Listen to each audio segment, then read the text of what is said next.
Hello everyone, myself Sakshi and I am from Electrical Engineering Department. So welcome to the Electrical Dose. स्वागत है आप सभी का Electrical Dose के इस प्लेटफॉर्म पे। जैसा कि NHPC THDC का जो वैकेंसी आया है 2023 का, उसके लिए हम आपके लिए कॉन्सेप्ट थ्रू क्वेश्चन सीरीज, इसका हमने नाम रखा है बूस्टर सीरीज। इसमें हम आपको टॉप मोस्ट एक्सपेक्टेड 5000 क्वेश्चंस आपको कराए जाएंगे, जिसमें आपको टेक्निकल आपके 3000 क्वेश्चंस रहने वाले हैं, 1000 क्वेश्चंस आपके जनरल नॉलेज के रहेंगे, 500 क्वेश्चंस आपके रीजनिंग के रहेंगे एंड 500 क्वेश्चंस आपके ED that means general engineering plus ED के रहने वाले हैं। सो सभी एक्सपर्ट्स फैकल्टी द्वारा इस कोर्स को डेडिकेटेड तरीके से आपको कंप्लीट वे में एक कंप्लीट सॉल्यूशन आपको यहाँ से प्रोवाइड किया जाएगा, जिसमें आपके जो टॉप मोस्ट एक्सपेक्टेड क्वेश्चंस हैं वो आपको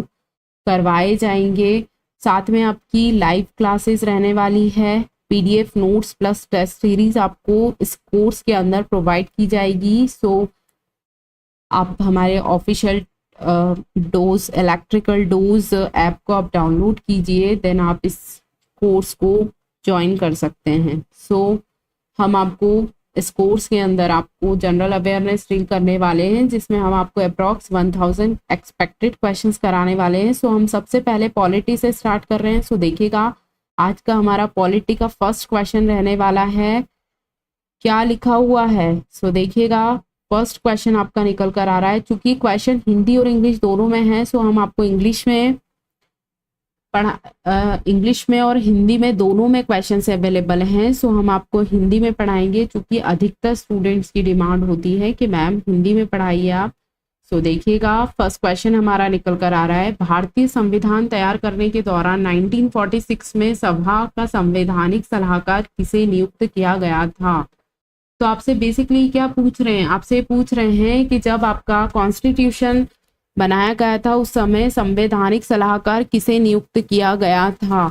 तो अगर जिन लोगों ने नहीं भी पढ़ रखा है तो आप इन क्वेश्चंस को जरूर सॉल्व करिएगा, क्योंकि सारे क्वेश्चंस आपके टीसीएस जो आपका एग्जाम लेती है उसी पैटर्न पे बेस्ड है और सारे questions previous year questions paper है। ओके, सो देखिएगा, क्वेश्चन आपसे पूछ रहे हैं भारतीय संविधान तैयार करने के दौरान 1946 में सभा का संवैधानिक सलाहकार किसे नियुक्त किया गया था?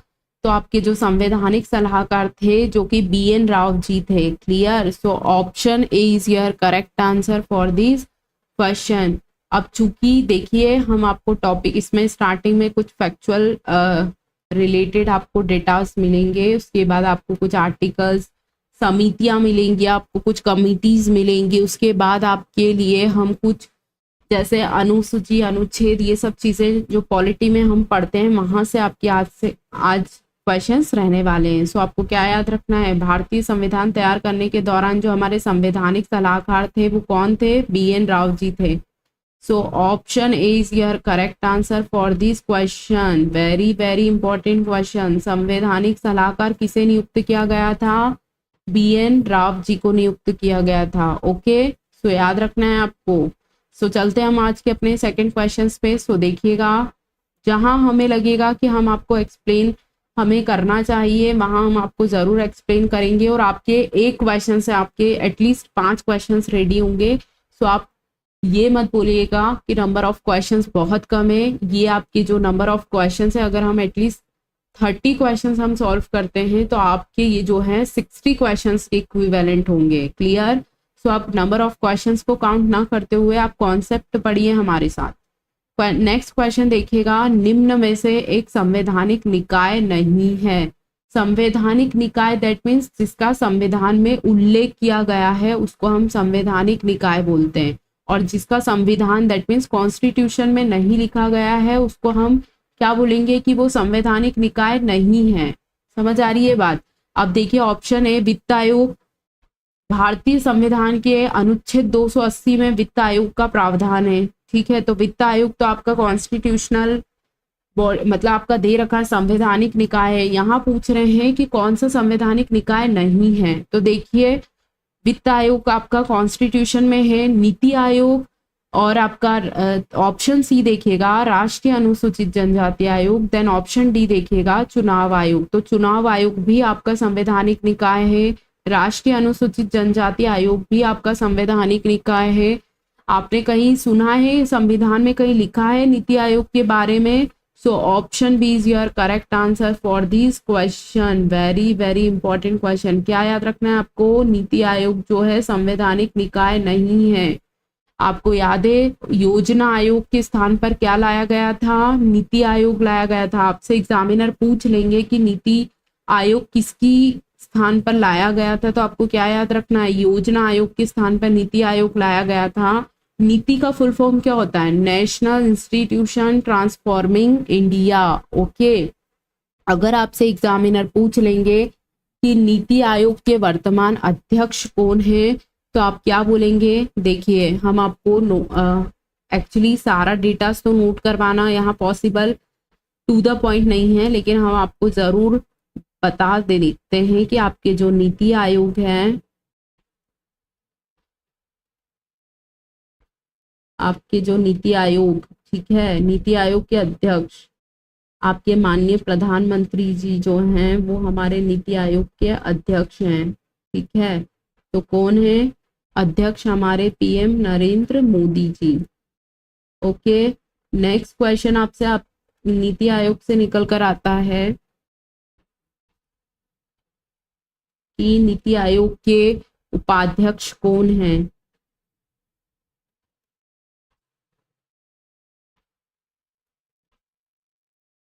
ठीक है, नीति आयोग के उपाध्यक्ष कौन हैं? तो आपको क्या याद रखना है? नीति आयोग के जो हमारे उपाध्यक्ष हैं वो सुमन कुमार बेरी। सुमन कुमार बेरी कौन है? हमारे उपाध्यक्ष हैं। किसके उपाध्यक्ष हैं? नीति आयोग के। देन नेक्स्ट क्वेश्चन देखिएगा, यहाँ से आपसे एग्जामिनर अगेन नेक्स्ट क्वेश्चन पूछेंगे कि नीति आयोग के सीईओ कौन है? नीति आयोग के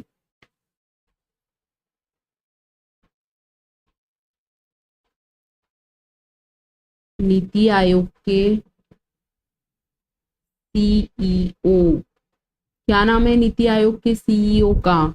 तो आप बोलेंगे BVR सुब्रमण्यम। ओके, यहाँ से 3 से 4 क्वेश्चन आपको नीति आयोग से हमने बता दिए हैं।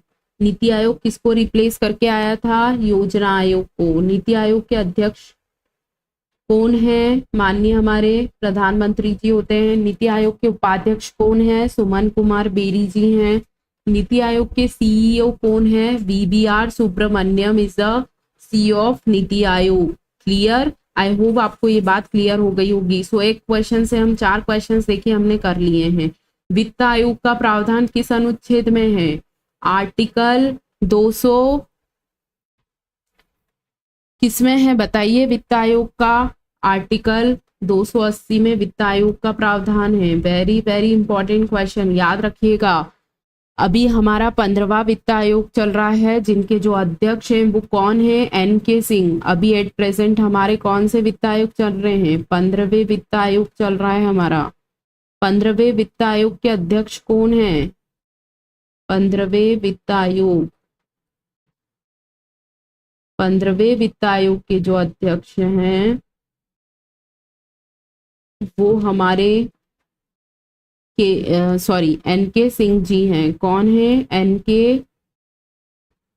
NK सिंह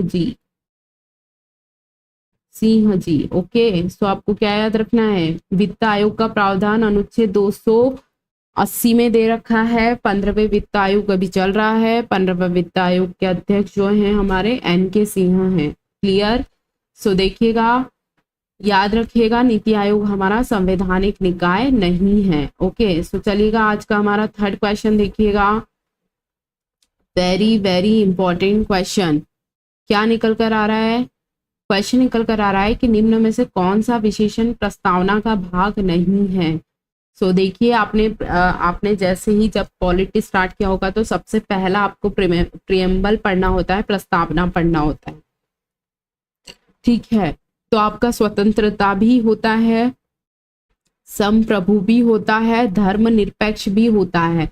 लेकिन आपने प्रस्तावना में कहीं सहिष्णु वर्ड सुना, टॉलरेंट वर्ड सुना है आपने प्रियम्बल में?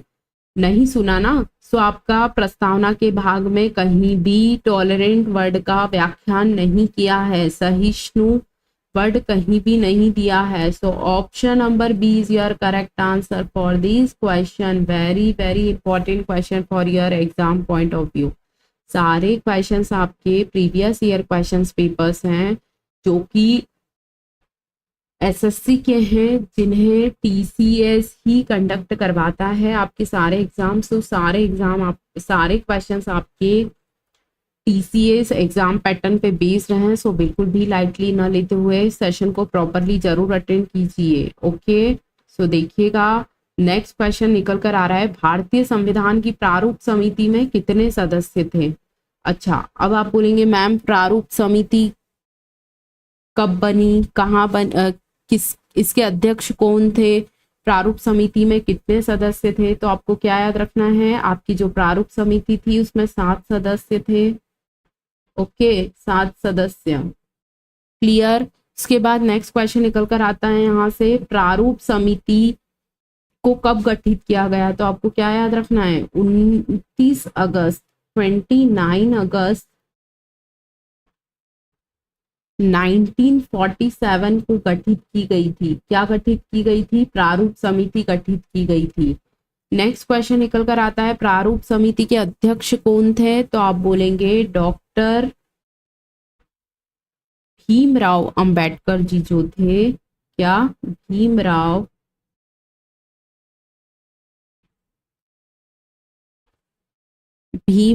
अंबेडकर जो थे, क्या थे वो?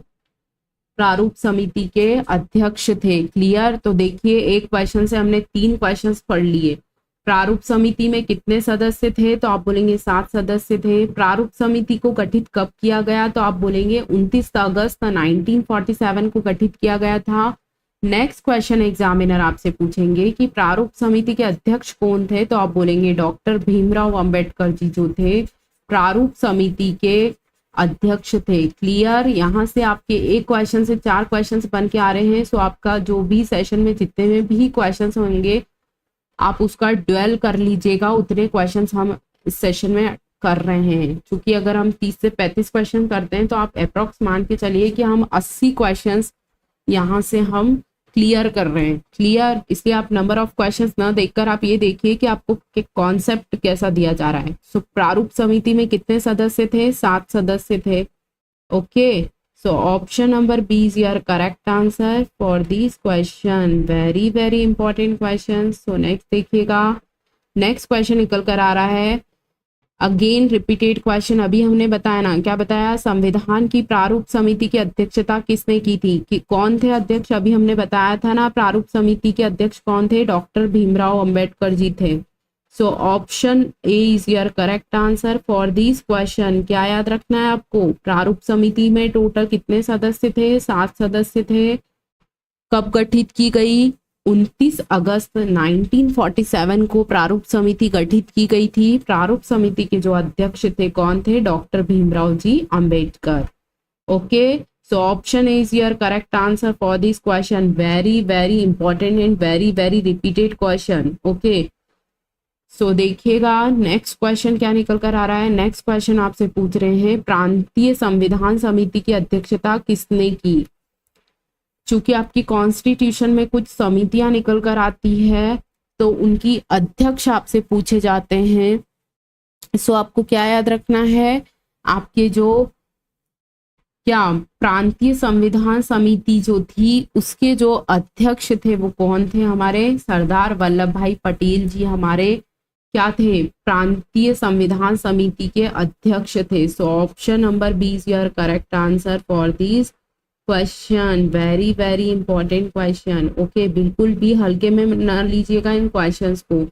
सारे क्वेश्चंस प्रीवियस ईयर क्वेश्चंस हैं and all questions are based on TCS exam pattern, so don't avoid it. Okay, so क्या याद रखना है आपको? प्रांतीय संविधान समिति के अध्यक्ष जो थे सरदार वल्लभ भाई पटेल जी थे। Okay, option number B is your correct answer for this question.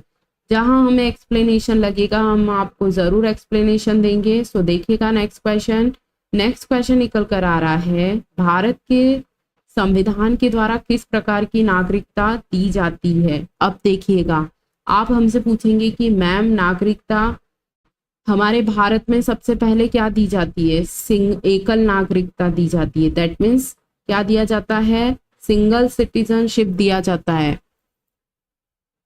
Bharat में क्या है, एकल नागरिकता का प्रावधान है। क्या है, एकल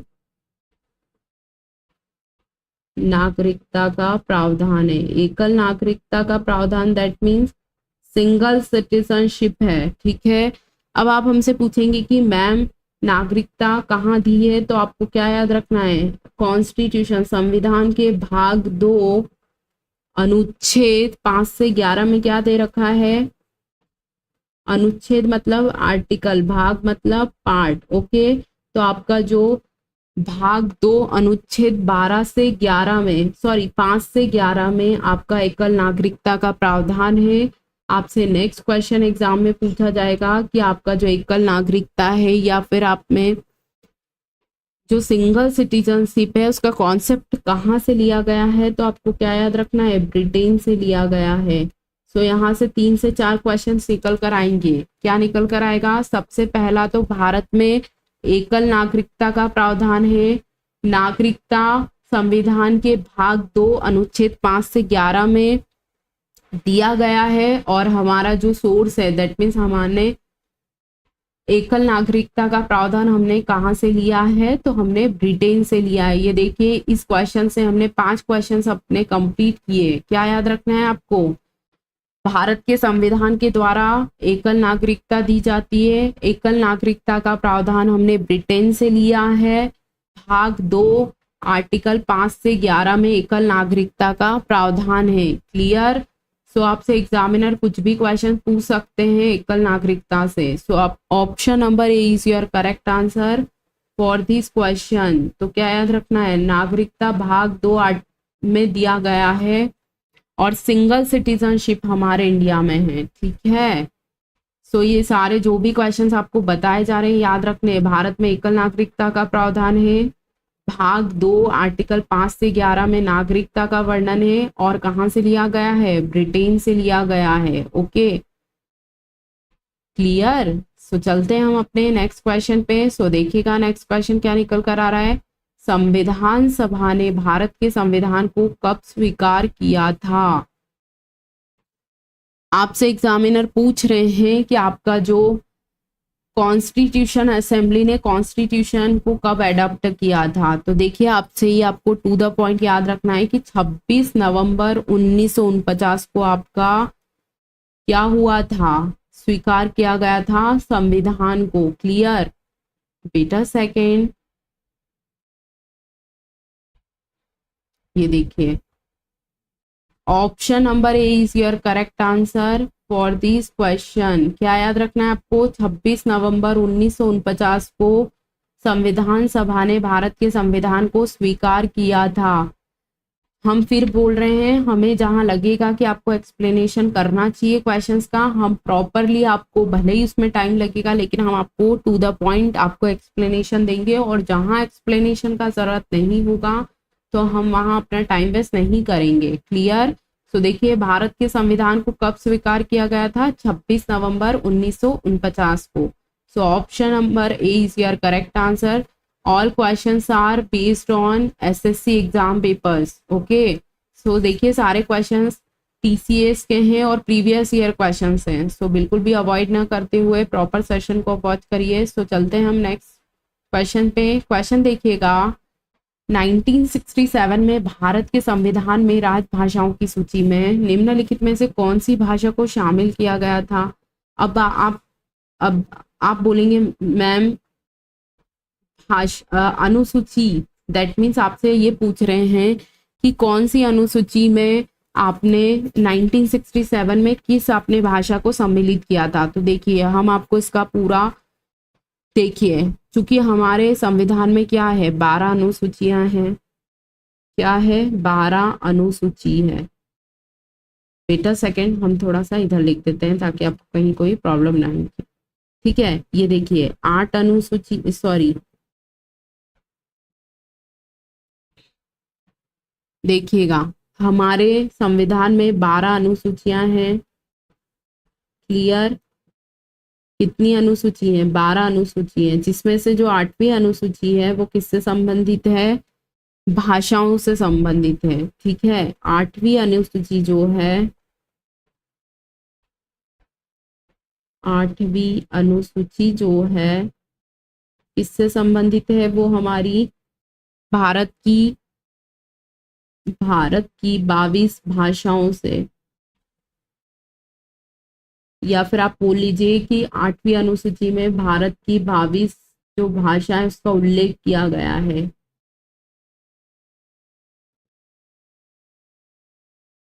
एग्जामिनर आपसे पूछ लेंगे कि किस अनुसूची में भाषाओं का उल्लेख किया गया है, तो आप क्या बोलेंगे, 8वीं अनुसूची में भाषाओं का उल्लेख किया गया है। कितनी भाषाओं का उल्लेख किया गया है, तो आप बोलेंगे 22 भाषाओं का उल्लेख किया गया है।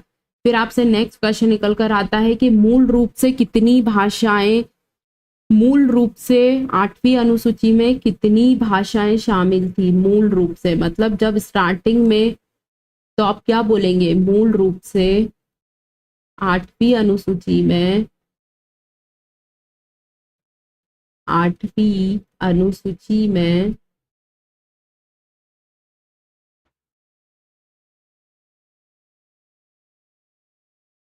मूल रूप से 14 भाषाएं थी। कितनी थी, मूल रूप से 14 भाषाएं थी। ओके, क्या क्या याद रखना है आपको, टोटल कितनी अनुसूची है, 12 अनुसूची है, उसमें से जो 8वीं अनुसूची है वो भाषाओं से संबंधित है। टोटल कितनी भाषाएं हैं, 22 भाषाएं। मूल रूप से कितनी भाषाएं थी, 14 भाषाएं थी। क्लियर। अब आपसे एग्जामिनर पूछेंगे कि 1967 में किस भाषा को जोड़ा गया, तो आप बोलेंगे सिंधी भाषा को जोड़ा गया था। Very very important question. 1967 में सिंधी भाषा को जोड़ा गया।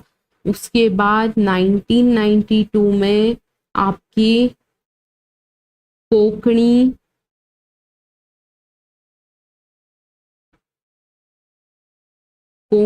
मणिपुरी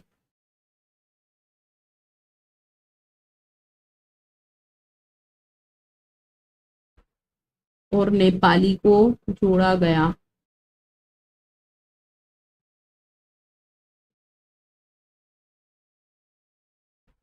नेपाली को 8वीं अनुसूची में शामिल किया गया।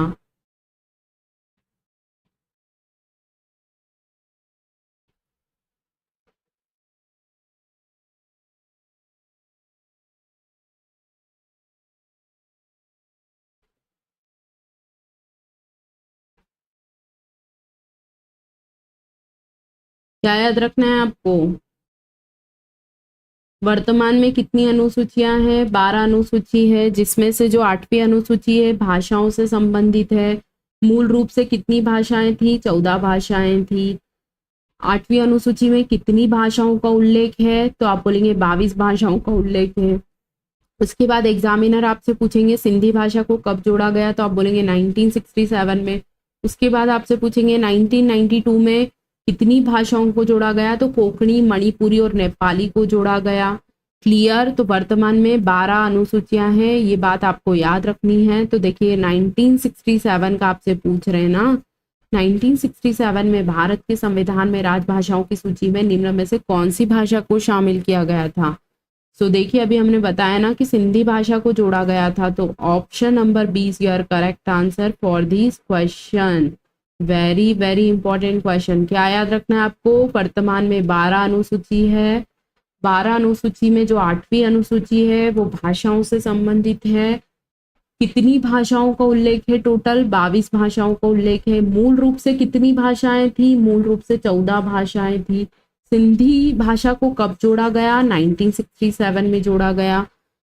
कोंकणी, मणिपुरी और नेपाली को कब जोड़ा गया, तो आप बोलेंगे 1992 में जोड़ा गया। सो यही सारे क्वेश्चंस यहाँ से निकल कर आते हैं। सो चलते हैं हम अपने नेक्स्ट क्वेश्चन पे। सो देखिएगा भारतीय संविधान का जनक किसे माना जाता है? Very very important. आप सबने सुन ही रखा होगा कि डॉक्टर भीमराव अंबेडकर जी को भारतीय संविधान का जनक माना जाता है। So option number D is your correct answer for this question. ये देखिए, एक भी क्वेश्चंस आपके एक्स्ट्रा नहीं है, सारे क्वेश्चंस एसएससी के किसी ना किसी एग्जाम में आए हुए हैं। तो आपको क्या याद रखना है? भारतीय संविधान का जनक किसे कहा जाता है? डॉक्टर भीमराव अंबेडकर जी को। क्लियर? सो चलते हैं हम अपने नेक्स्ट क्वेश्चन पे। नेक्स्ट क्वेश्चन देखिएगा, निम्नलिखित में से कौन संविधान के प्रारूपण के लिए जिम्मेदार संविधान सभा का हिस्सा नहीं था? Very very important question. अच्छा, संविधान में जो प्रारूप तैयार हुआ था या संविधान सभा का हिस्सा कौन नहीं था? तो आपने ये 3 नाम तो जरूर सुन रखे होंगे, सरदार वल्लभ भाई पटेल जी, जवाहरलाल नेहरू जी और डॉक्टर भीमराव अंबेडकर जी हमारे संविधान सभा के सदस्य थे, लेकिन महात्मा गांधी जी हमारे संविधान सभा के सदस्य नहीं थे। So option number A is your correct answer for this question. क्या याद रखना है आपको कि आपके जो भारतीय संविधान सभा के मतलब कौन भारतीय संविधान सभा जब हुई थी उसका हिस्सा नहीं थे? तो कौन नहीं थे? महात्मा गांधी जी नहीं थे। Okay, so option number A is your correct answer for this question. Very very important question. So next question देखिएगा, wait a second. So next question देखिएगा क्या निकल कर आ रहा है। नेक्स्ट क्वेश्चन आपसे निकल कर आ रहा है कि भारत के संविधान सभा के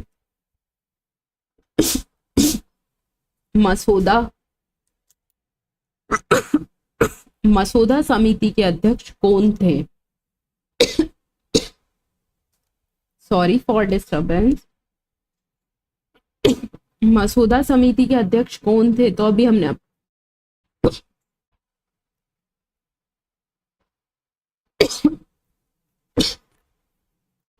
सॉरी, मसौदा समिति दैट मीन्स प्रारूप समिति। ओके, मसौदा समिति को ही हम क्या बोलते हैं? प्रारूप समिति बोलते हैं। और अभी हमने आपको बताया ना, ये देखिए लैंग्वेज घुमा के एग्जामिनर आपको कैसे बोल्ड कर दिया। मसौदा समिति that means drafting committee, that means प्रारूप समिति। तो अभी हमने आपको बताया था ना, प्रारूप समिति के अध्यक्ष जो हैं हमारे डॉक्टर भीमराव अंबेडकर जी हैं। सो option number D is your correct answer for this question, मसौदा समिति या प्रारूप समिति। क्लियर? सो क्या याद रखना है आपको? मसौदा समिति के जो अध्यक्ष थे या प्रारूप समिति के जो अध्यक्ष थे वो डॉक्टर भीमराव अंबेडकर जी थे। सो नेक्स्ट क्वेश्चन देखिएगा, भारतीय संविधान में अवशिष्ट शक्तियों का विचार कहाँ से लिया गया है? ये सोर्स से क्वेश्चन पूछा गया है कि आपकी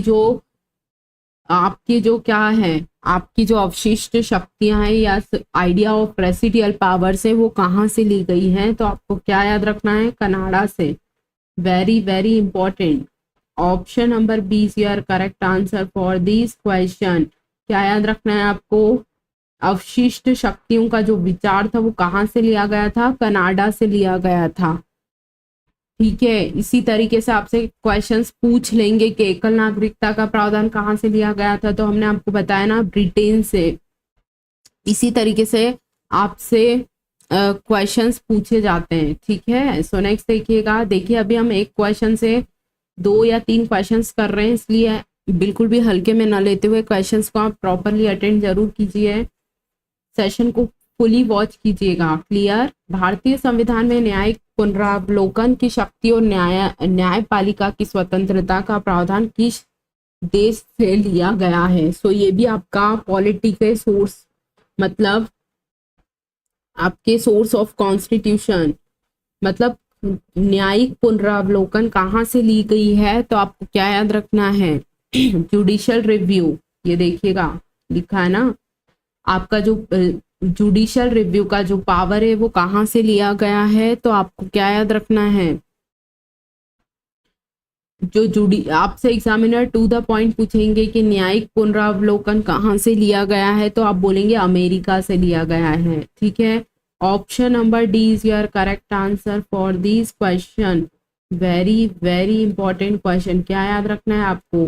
न्यायिक पुनरावलोकन की जो शक्ति है वो संविधान में कहाँ से ली गई है? तो अमेरिका से ली गई है। ठीक है, देखिए हिंदी मीडियम वाले स्टूडेंट्स भी ध्यान दीजिए और इंग्लिश मीडियम वाले स्टूडेंट्स भी ध्यान दीजिए। हम दोनों लैंग्वेज में आपको क्वेश्चंस अवेलेबल करवा रहे हैं, क्योंकि due to timing issues most probably जो स्टूडेंट्स होते हैं वो हिंदी मीडियम में से बिलोंग करते हैं और हिंदी लैंग्वेज को प्रेफर ज़्यादा करते हैं। तो आपको अभी हम हिंदी में ही पढ़ा रहे हैं और हिंदी कहने का मतलब है हम क्वेश्चंस आपको हिंदी में पढ़ रहे हैं, लेकिन आपके लैंग्वेज दोनों अवेलेबल है, इसलिए आप कहीं परेशान ना हो जाएं कि मैम इंग्लिश में नहीं पढ़ रहे हैं। ओके, सो देखिए इंग्लिश मीडियम वाले स्टूडेंट्स भी प्रॉपरली क्वेश्चंस को पढ़िए और फिर आंसर्स को टिक करिएगा। ओके, सो नेक्स्ट क्वेश्चन देखिएगा, भारतीय संविधान में स्वतंत्रता का सिद्धांत निम्न में से किस देश से लिया गया है? तो आपको क्या याद रखना है? आपको टू द पॉइंट बातें याद रखनी है कि स्वतंत्रता का सिद्धांत हमने कहाँ से लिया है? फ्रांस से लिया है। अब इसमें कोई एक्सप्लेनेशन वाली बात नहीं है, लिया है तो लिया है, इसको चेंज नहीं कर सकते। ठीक है, तो आपको ये बात याद रखना है। क्या याद रखना है? कि हमने प्रिंसिपल ऑफ लिबर्टी कहाँ से बोरो किया है? तो हमने फ्रांस से बोरो किया है। क्लियर? सो नेक्स्ट क्वेश्चन देखिएगा। नेक्स्ट क्वेश्चन निकल कर आ रहा है, भारतीय संविधान के वित्तीय आपातकाल से संबंधित प्रावधान से लिए गए हैं। मतलब आपके जो वित्तीय आपातकाल होते हैं वो किस संविधान से, किस कंट्री से हमने लिए हैं? तो आपको क्या याद रखना है? आपका जो फाइनेंशियल इमरजेंसी लगती है वो हमने कहाँ से ली है? आपका जो फाइनेंशियल इमरजेंसी प्रोविजन है वो हमने जर्मनी के वाइमर संविधान से लिया है। तो option number D is your correct answer for this question. हमने वित्तीय आपातकाल का जो प्रावधान लिया है वो जर्मन कॉन्स्टिट्यूशन से लिया है। ओके, सो क्या याद रखना है आपको? फाइनेंशियल इमरजेंसी प्रोविजन जो हमने लिया है कहाँ से बोरो किया है? हमने जर्मन कॉन्स्टिट्यूशन से। ओके, सो नेक्स्ट क्वेश्चन देखिएगा, भारतीय संविधान का निम्न में से कौन सा अनुच्छेद समान नागरिकता संहिता से संबंधित है? ओके, तो समान नागरिक संहिता, टू द पॉइंट आपको बातें याद रखनी है। आर्टिकल कौन सा बोलते हैं? आर्टिकल 44 में यूनिफॉर्म सिविल कोड का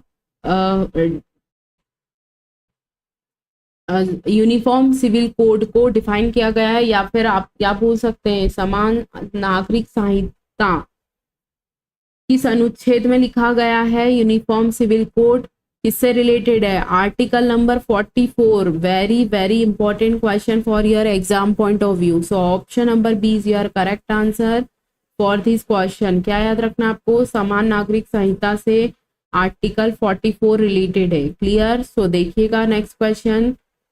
देखिए, भारतीय संविधान के किस भाग में केंद्र राज्य के संबंधों का उल्लेख है? तो आपको क्या याद रखना है? आपको याद रखना है आर्टिकल 245 से 255 भाग 11 भाग 11 केंद्र राज्य संबंध। ठीक है, very very important question. So आपको क्या याद रखना है? Option number B is your correct answer for this question. Okay, article 240 भाग 11 मतलब भाग 11 अनुच्छेद 245 से 255 में हमारा केंद्र राज्य संबंधों का उल्लेख किया गया है। So option number B is your correct answer for this question. Okay, so next question देखिएगा, वेरी वेरी इंपॉर्टेंट क्वेश्चन। क्या क्वेश्चन दिया है? भारत की सीमा के भीतर स्वतंत्र रूप से आवागमन भारतीय संविधान के देश के तहत एक मौलिक अधिकार है। मतलब आप भारत की सीमा के भीतर कहीं भी आप घूम सकते हैं, ये आपका एक मौलिक अधिकार है। ये किस अनुच्छेद में है? मतलब स्वतंत्रता का अधिकार पूछ रहे हैं ये बेसिकली। तो आपको क्या याद रखना है? आपको याद रखना है अनुच्छेद 19 में ये बात लिखी गई है। ठीक है, स्वतंत्रता का अधिकार अरे wait a second, option number D is your correct answer for this question. Article 19 क्या बोलता है? कि भारत की सीमा के भीतर आप कहीं भी घूम सकते हैं, ये आपका एक मौलिक अधिकार है। Clear? So option D is your correct answer for this question. So next question देखिएगा, वेरी वेरी इंपॉर्टेंट, क्योंकि आर्टिकल है, आर्टिकल में आपको डायरेक्टली बातें याद रखनी पड़ेगी, इसमें कहीं भी कोई फैक्ट नहीं है। जहाँ जो चीज़ हमें लगेगी कि आपको बताना चाहिए आपके एग्जाम पॉइंट ऑफ व्यू से, जो चीज़ इंपॉर्टेंट है वो सभी पॉइंट्स आपको यहाँ कवर किए जाएंगे। ओके, सो नेक्स्ट क्वेश्चन देखिएगा, निम्न में से कौन सा अनुच्छेद सभी नागरिकों के लिए समान न्याय एवं निशुल्क कानूनी सहायता को बढ़ावा देता है? तो आर्टिकल 39A, ये देखिए एसएससी सीजीएल का क्वेश्चन है, क्योंकि आपके जो एसएससी है वो भी एग्जाम टीसीएस ही करवाता है, तो सारे एग्जाम सारे क्वेश्चंस जो हैं टीसीएस पैटर्न पे ही हैं। सो किस अनुच्छेद में ये लिखा गया है? सो 39A में ये बात लिखी गई है। क्या लिखा गया है?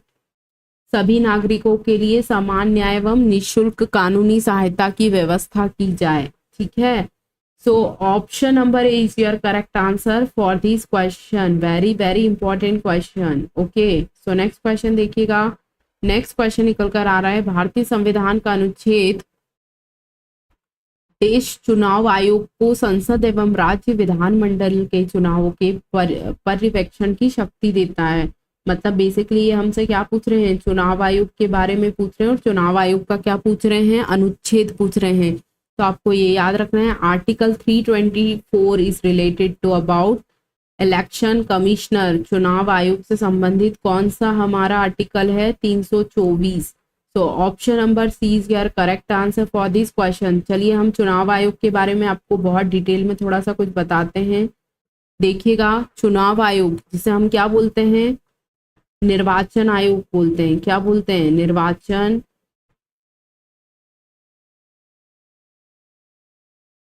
निर्वाचन आयोग। क्लियर? निर्वाचन आयोग को कहाँ किस भाग में है? निर्वाचन आयोग का भाग 15, भाग 15 आर्टिकल कौन सा है? निर्वाचन आयोग से रिलेटेड आर्टिकल कौन सा है? आर्टिकल 324 से 329।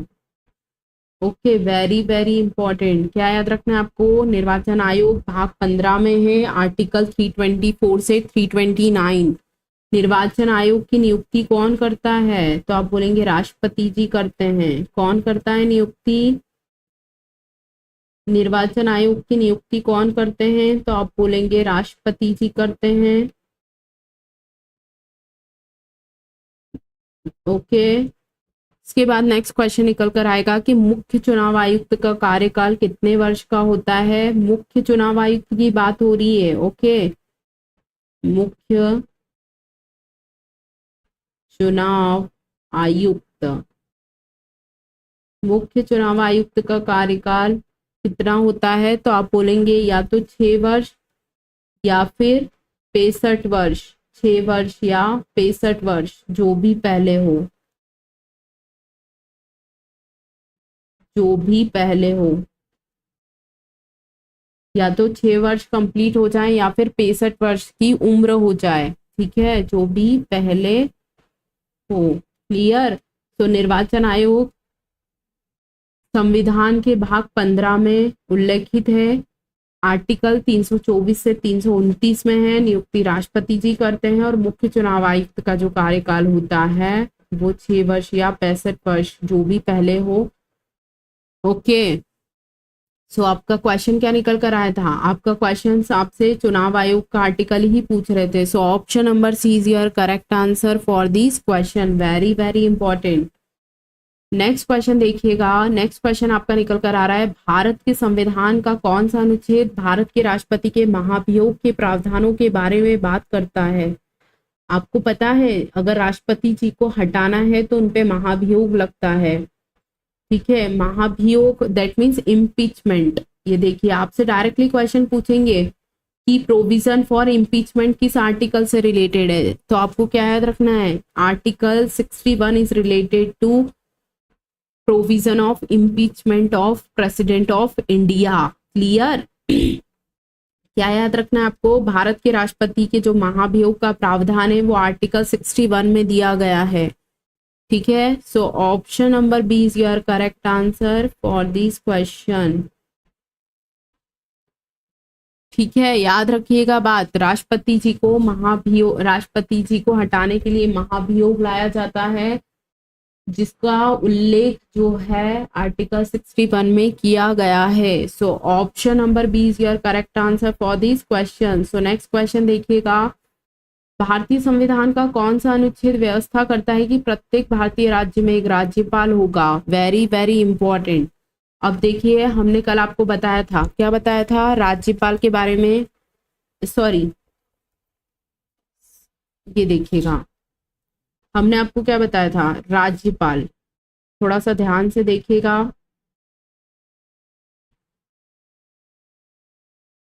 हमने आपको बताया था कि जो राज्यपाल जी होते हैं, राज्यपाल जी को नियुक्ति कौन करता है राज्यपाल जी की? राज्यपाल जी की नियुक्ति जो है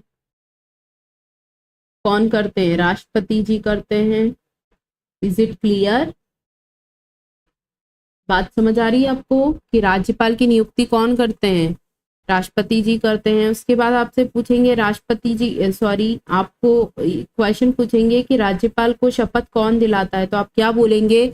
आपके जो राज्य के उच्चतम न्यायालय होता है, दैट मीन्स आपका जो स्टेट का हाई कोर्ट होता है, उनके जो चीफ जस्टिस होते हैं, वो राज्यपाल जी को शपथ दिलाते हैं। तो आपको क्या याद रखना है? राज्यपाल जी को शपथ राज्य उच्च न्यायालय के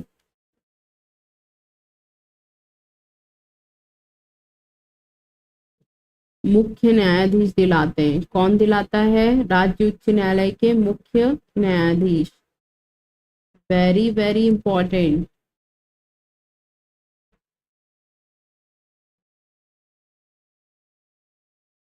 क्या याद रखना है आपको? राज्यपाल की नियुक्ति राष्ट्रपति द्वारा की जाती है। राज्यपाल जी को शपथ कौन दिलाते हैं? राज्य उच्च न्यायालय के मुख्य न्यायाधीश दिलाते हैं। फिर यहीं से थर्ड क्वेश्चन आपका निकल कर आता है कि राज्यपाल अपना त्यागपत्र किसे देते हैं?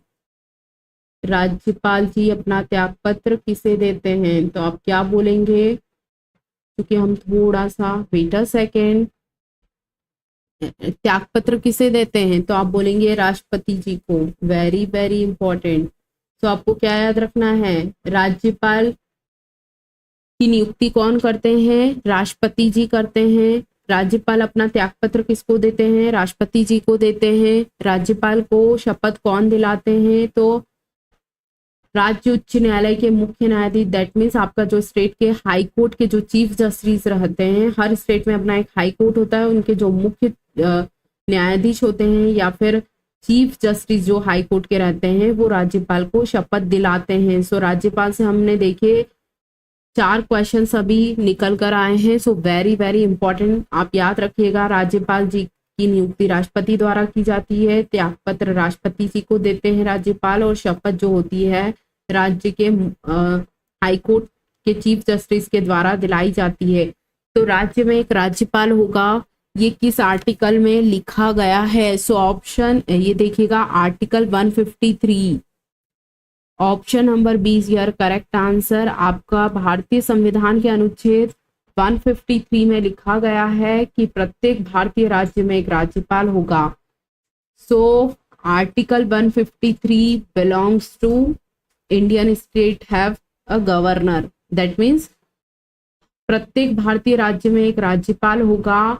ये भारतीय संविधान के 153 अनुच्छेद में ये प्रावधान या ये व्यवस्था दी गई है। ठीक है, तो आपको राज्यपाल से क्या क्या बातें याद रखनी है? राज्यपाल की नियुक्ति राष्ट्रपति जी करते हैं, त्यागपत्र राष्ट्रपति जी को देते हैं, और शपथ हमारे हाईकोर्ट के चीफ जस्टिस दिलाते हैं। ओके, सो नेक्स्ट क्वेश्चन देखिएगा। नेक्स्ट क्वेश्चन आपका निकल कर आ रहा है, भारतीय संविधान के निम्नलिखित में से कौन सा अनुच्छेद वित्त आयोग की नियुक्ति की शक्ति प्रदान करता है? फाइनेंस कमीशन की बात हो रही है। अभी हमने आपको बताया था कि आर्टिकल 280 के तहत वित्त आयोग की स्थापना की जाती है। उसके बाद हमने आपको क्या बताया था, अभी जो हमारा 15वां वित्त आयोग है, फिर से हम बता देते हैं, ध्यान दीजिएगा थोड़ा सा। देखिए, हम बता रहे हैं आपको वित्त आयोग के बारे में। वित्त आयोग that means finance commission. Okay, वित्त आयोग किस आर्टिकल में दिया हुआ है? Article 280। Very very important question.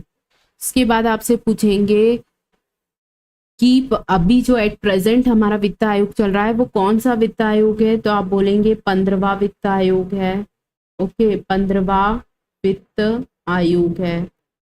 अच्छा, आपसे नेक्स्ट क्वेश्चन निकल कर आएगा कि 15वें वित्त आयोग के अध्यक्ष कौन है? तो आप क्या बोलेंगे? एन.के. सिंह जी हमारे 15वें वित्त आयोग के अध्यक्ष हैं। ये चीज अभी हम आपको बता चुके हैं, एन.के. सिंह जी। ठीक है, अगर आपसे एग्जामिनर एन.के. सिंह जी के बारे में ना पूछकर आपसे बोलेंगे कि बताइए 14वें वित्त आयोग के अध्यक्ष कौन थे, 14th वित्त आयोग के अध्यक्ष कौन थे, तो आप क्या बोलेंगे? बताइए हमें, 14th वित्त आयोग के अध्यक्ष कौन थे? याद रखिएगा, आपके जो वाई.वी. रेड्डी जी थे जो 14वें वित्त आयोग के अध्यक्ष थे, जिनकी 2013 में नियुक्ति हुई थी। वाई.वी. रेड्डी, वाई.वी. रेड्डी जो थे 14वें वित्त आयोग के अध्यक्ष थे, जिसकी 2013 में नियुक्ति हुई थी। ठीक है,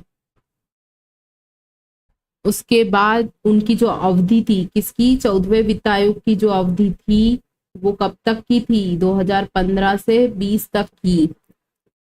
2015 से 2020 तक के लिए 14वें वित्त आयोग की अवधि थी। ठीक है, तो आपको वित्त आयोग से क्या क्या बातें याद रखनी है? आर्टिकल 280 वित्त आयोग से संबंधित है।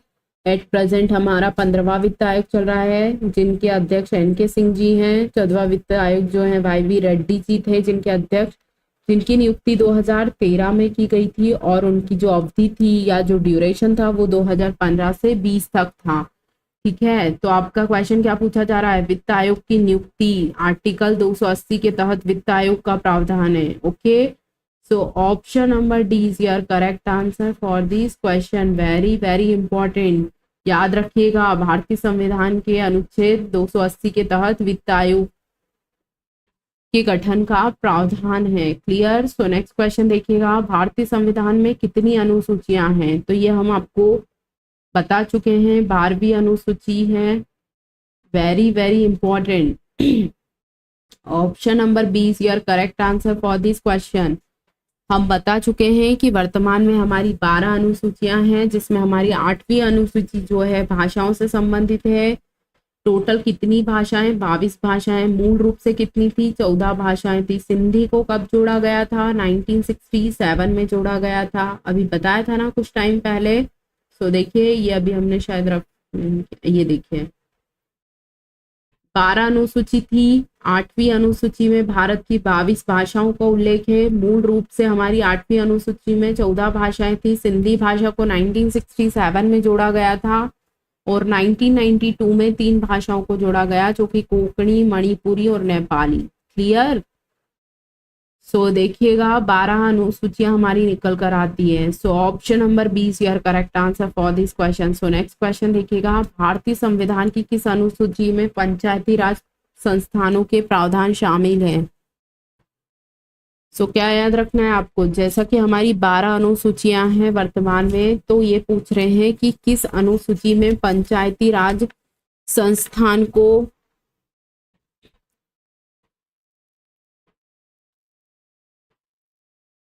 क्या याद रखना है आपको?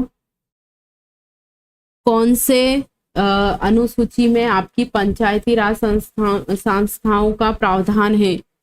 बताइए हमें। Very very important. सो आपकी जो 12वीं अनुसूची है, ठीक है बेट, जो आपकी क्या याद रखना है आपको? भारतीय संविधान की किस अनुसूची में पंचायती राज संस्थानों का प्रावधान है? So option number B is your correct answer for this question. 11वीं अनुसूची में, वेट अ सेकेंड, क्या याद रखना है आपको? पंचायती राज संस्थाओं का उल्लेख किस अनुसूची में है? तो आपको याद रखना है भारतीय संविधान की 11वीं अनुसूची के तहत पंचायती राज संस्थाओं का प्रावधान है।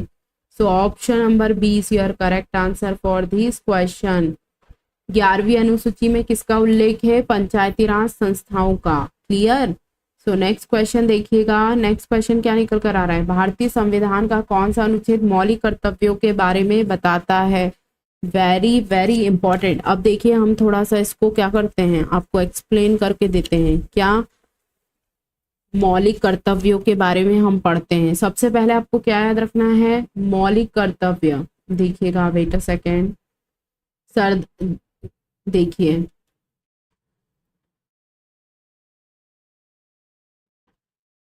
क्या पढ़ रहे हैं हम, मौलिक कर्तव्य के बारे में पढ़ रहे हैं। क्या होते हैं मौलिक कर्तव्य, किस समिति के द्वारा जोड़ा गया, तो आपको क्या याद रखना है। सबसे पहला क्वेश्चन आपको ये निकल कर आएगा कि मौलिक कर्तव्यों को किस समिति की सिफारिश पर जोड़ा गया था, तो आप क्या बोलेंगे, सरदार स्वर्ण सिंह समिति की अनुशंसा पर। किसकी अनुशंसा पर, सरदार स्वर्ण सिंह समिति की अनुशंसा पर मौलिक कर्तव्यों को जोड़ा गया था। ठीक है, कौन से संविधान संशोधन के साथ जोड़ा गया, तो आप बोलेंगे 42वें संविधान, 42वें संविधान संशोधन के तहत जोड़ा गया था। 42वें संविधान संशोधन के तहत जोड़ा गया था। कब जोड़ा गया था, 1976 में जोड़ा गया था। ओके, आपसे एग्जामिनर फिर पूछेंगे कि मौलिक कर्तव्यों को आप कहाँ से, किस देश के संविधान से लिया है, तो आप बोलिएगा रूस के संविधान से लिया गया है। नेक्स्ट क्वेश्चन आपसे निकल कर आएगा कि मौलिक कर्तव्यों की संख्या कितनी है, तो आप बोलेंगे 11 मौलिक कर्तव्य हैं। ओके, 11वां मौलिक कर्तव्यों को कब जोड़ा गया, तो आप बोलेंगे 86वां संविधान संशोधन, 86वां संविधान संशोधन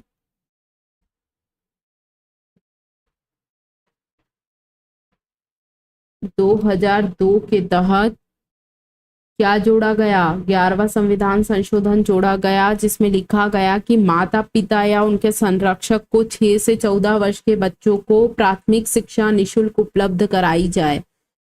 ठीक है, तो आपको क्या याद रखना है, मौलिक कर्तव्य सरदार स्वर्ण सिंह समिति की अनुशंसा पर जोड़ा गया, 42वें संविधान संशोधन 1976 के तहत जोड़ा गया, मौलिक कर्तव्यों को रूस से लिया गया है, 11वां मौलिक कर्तव्य 86वां संविधान संशोधन 2002 के द्वारा जोड़ा गया, जिसमें ये लिखा गया है कि 6 से 14 वर्ष के बच्चों को प्राथमिक और निशुल्क शिक्षा उपलब्ध कराई जाए। क्लियर। सो मौलिक कर्तव्य से जितने भी क्वेश्चंस आपके निकल कर आते हैं, हमने सारे क्वेश्चंस आपको बता दिए हैं।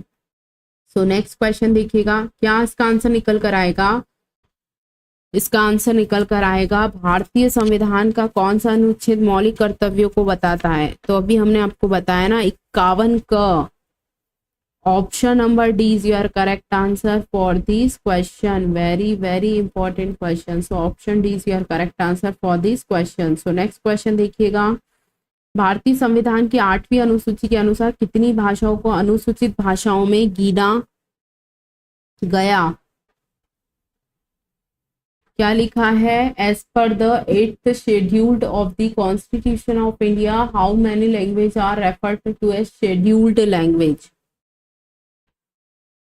सो देखिए आपसे क्वेश्चन पूछ रहे हैं क्वेश्चन क्या पूछ रहे हैं आपसे कि वैसे तो हमारी जो 22 भाषाएं हैं, सभी हमारी भाषाएं हमारी 8th शेड्यूल्ड में हैं। सो देखिएगा option number C is your correct answer for this question. Very very important. क्या याद रखना है आपको, भारतीय संविधान के 8वीं अनुसूची के अनुसार 22 भाषाओं को उसमें रखा गया है। ठीक है, सो नेक्स्ट क्वेश्चन देखिएगा, नेक्स्ट क्वेश्चन क्या निकल कर आ रहा है, नेक्स्ट क्वेश्चन निकल कर आ रहा है आर्टिकल 17, दैट मीन्स भारतीय संविधान के अनुच्छेद 17 का संबंध किस देश से है। अच्छा, आप छुआछूत के बारे में आपने सुना होगा कि अस्पृश्यता मतलब नॉन टचेबिलिटी, अनटचेबिलिटी आपने सुना है ना छुआछूत के बारे में। तो छुआछूत या फिर अनटचेबिलिटी से कौन सा आर्टिकल संबंधित है, तो आप बोलेंगे अस्पृश्यता का अंत। Option B is your correct answer for this question. Article 17 किससे रिलेटेड है, अस्पृश्यता से, अनटचेबिलिटी से। क्लियर। सो देखिएगा क्या है, आपसे क्वेश्चन पूछ रहे हैं भारतीय संविधान के अनुच्छेद 17 का संबंध किससे है, तो आप बोलिएगा अस्पृश्यता से। ओके, सो सारे क्वेश्चंस आज बेटा सेकेंड 17 का संबंध हमारा अस्पृश्यता से है। क्लियर। सो नेक्स्ट क्वेश्चन देखिएगा। वेट, नेक्स्ट क्वेश्चन आपका निकल कर आ रहा है, भारतीय संविधान की कौन सी अनुसूची नगर पालिकाओं से संबंधित है, तो कौन सी अनुसूची है बेटा सेकेंड, बताइए हमें जरा। भारतीय संविधान की कौन सी अनुसूची नगर पालिकाओं से संबंधित है, तो आपको क्या याद रखना है, जो आपकी 12वीं अनुसूची है जो कि आपकी नगर पालिकाओं से संबंधित है। So option number D is your correct answer for this question. चूंकि आपका 10वीं अनुसूची जो है दल बदल से संबंधित है, 11वीं हमारी पंचायती राज से संबंधित है, 12वीं जो हमारी है नगर पालिकाओं से संबंधित है। क्लियर। सो बेसिकली बेटा सेकेंड, एक सेकेंड, तो देखिए आपको क्या याद रखना है, आपका जो नगर पालिकाओं से संबंधित अनुसूची है जो कि 12वीं है, ठीक है, क्योंकि